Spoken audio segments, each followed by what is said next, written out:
Ag employers, you don't want to miss this video. I'm Lila with AgHires, and today we're sharing some key hiring insights. Here at AgHires, we recently conducted a survey of over 700 job seekers in the agriculture industry to help employers like you improve your hiring process.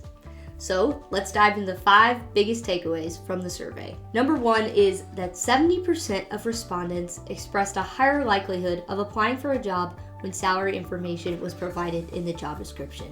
So if you want to widen your talent pool and attract more applicants, try to provide some type of compensation information, even if that range is really broad.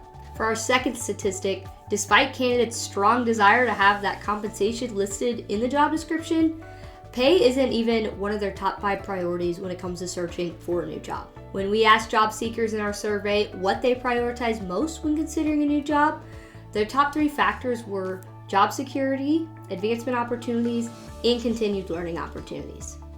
Compensation was actually ranked at number 7 behind company culture.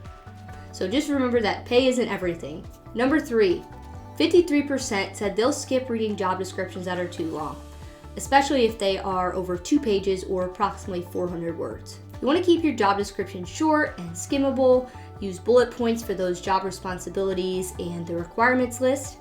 And keep in mind that you can have a more comprehensive description to keep internally or to share further down the road in the process, but you want to use that shortened version when it comes to advertising your job. Number 4, 38% of candidates won't apply for a job if they don't meet qualifications listed as preferred in your job posting. So, even if a requirement in your job posting says preferred but not required, it seems that candidates are tending to disqualify themselves and not applying for the job. So only include your list of must-have requirements to make sure you're not missing out on any qualified candidates.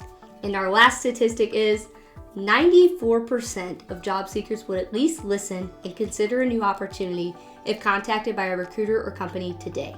What does this mean? Passive recruiting works. So if passive recruiting isn't part of your current hiring strategy, consider reaching out to passive candidates who are already employed and aren't actively searching, instead of letting all the candidates come to you. You'd be surprised at some of the talent that you can attract this way. If you don't have the time or manpower to passively recruit, AgHires is here to help you.